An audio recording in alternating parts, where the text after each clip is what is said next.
എല്ലാവർക്കും ആവണിക്കാശിയുടെ പുതിയൊരു വീഡിയോയിലേക്ക് സ്വാഗതം. ഇന്ന് നമ്മൾ നിൽക്കുന്നത് തെക്കേക്കരയിലാണ്. ഇവിടെ ഒരു സംഭവം ഞാൻ ഇപ്പോൾ നിങ്ങളെ കാണിച്ചു തരാം കേട്ടോ. അപ്പോൾ എന്നത്തെയും പോലെ കാട്ടാനയാണ് ഇന്നത്തെയും താരം. നല്ല അടിപൊളി ഒരു വീടായിരുന്നു. ഈ വീടിൻ്റെ പരിസരങ്ങളിൽ കാട്ടാന ശല്യം അതിരൂക്ഷമായതിനെ തുടർന്ന് ഇവരിവിടുന്ന് ഇപ്പോൾ താമസം മാറി ഒരു തെങ്ങ് പെരയുടെ മണ്ടയ്ക്ക് നിൽക്കുകയാണ്. പക്ഷേ പെരയുടെ മണ്ടയ്ക്കല്ല നിൽക്കുന്നത്, കാട്ടാന തെള്ളി മറിച്ചിട്ടേക്കുവാണ്. ഇത് കണ്ടോ, കാട്ടാന വന്നിട്ട് തെള്ളി ഈ ഒരു വീടിന് മുകളിലേക്ക് തെള്ളി വെച്ചേക്കുവാണ്. എല്ലാം താഴെ വീണ് പൊട്ടിപ്പോയി.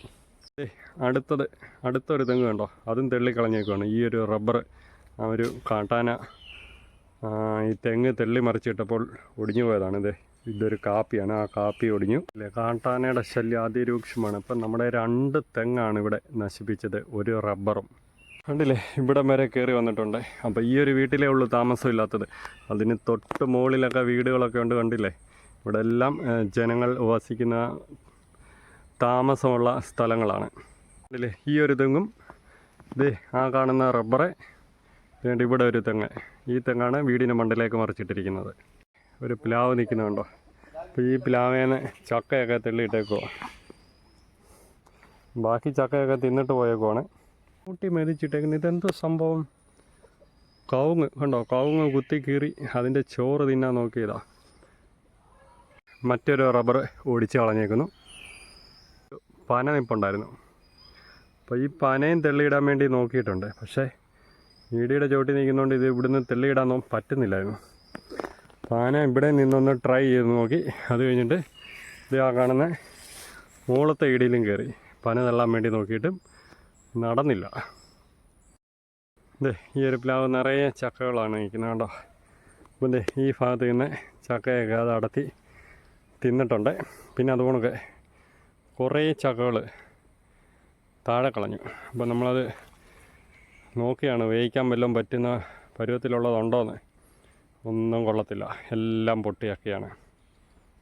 അപ്പോൾ ആന വരുന്നതെന്ന് പറഞ്ഞുകൊണ്ട് ഈ ചക്കയൊക്കെ പറിച്ച് കളയാൻ നമുക്ക് പറ്റുമോ? പ്ലാവ് അല്ലെങ്കിൽ 2 പ്ലാവൊക്കെ ഉള്ളൂ. അപ്പോൾ നമുക്ക് ഒന്ന് കഴിക്കാൻ വേണ്ടി ചക്ക പോലും കിട്ടാത്ത സ്ഥിതിയാണ്. അപ്പോൾ ഇനി ആനയെ പേടിച്ച് ഈ പ്ലാവയിലെ ചക്കയെല്ലാം കളയണം. അതുകൊണ്ട് ചക്ക മാത്രം കളഞ്ഞിട്ട് കാര്യമില്ല. അപ്പുറത്തെല്ലാം വാഴ കൃഷിയുണ്ട്, പല പല കൃഷികളൊക്കെ ഉണ്ട്. അപ്പോൾ അതെല്ലാം ആന വന്ന് നശിപ്പിക്കുകയാണെങ്കിൽ ഇതെല്ലാം നമുക്ക് കളയാൻ പറ്റത്തില്ലല്ലോ. അപ്പോൾ എന്തായാലും ഈ കാട്ടാന ശല്യം അതിരൂക്ഷമായിരിക്കുകയാണ് നമ്മുടെ തെക്കേക്കര ഭാഗങ്ങളിൽ. അപ്പം ഈ ഒരു പ്ലാവിൻ്റെ ചവിട്ടി വരെ ആന വന്നിട്ടുണ്ട്. അതുകൊണ്ട് വേണേൽ ചവിട്ടി കയറി വന്ന പാടൊക്കെ കാണിക്കാം. കണ്ടോ, ഇതുവഴി ചവിട്ടി കയറി ആ ഭാഗത്തൊരു വീടുണ്ട്. സൂം ചെയ്ത് കാണിക്കാം. കണ്ടോ, അവിടെ ഒരു വീട്. അതുപോലെ ഇതിന് മേളിലൊരു വീടുണ്ട്. ഇവിടെ ഒരു വീടുണ്ട്. കണ്ടില്ലേ? അപ്പം ഇത്രയും ജനവാസ മേഖലയിലാണ് കാട്ടാന ഇറങ്ങുന്നത്. അപ്പോൾ ഈ കാട്ടാന കാട്ടിൽ തന്നെ നിൽക്കുവാൻ വേണ്ടി അതുകൊണ്ടുള്ള കിടങ്ങൊക്കെ ഉണ്ടാക്കുകയാണെങ്കിൽ, അല്ലെങ്കിൽ സോളാർ വേലിയൊക്കെ സ്ഥാപിക്കുകയാണെങ്കിൽ തന്നെയും ഒരു പരിധി വരെ ആനയുടെ ശല്യം നമുക്ക് ഒഴിവാക്കാൻ സാധിക്കും. അപ്പോൾ അധികാരികൾ ഇതുവരെയും അതിനെക്കുറിച്ച് ഗൗരവമായിട്ട് കണ്ടിട്ടില്ല. നമ്മുടെ നാട്ടിൻപുറങ്ങളിൽ ഇനിയും ഇതുപോലൊക്കെ കാട്ടാന കൊലപ്പെടുത്തിയ ഒരു അപകടം ഉണ്ടാകാതിരിക്കട്ടെ.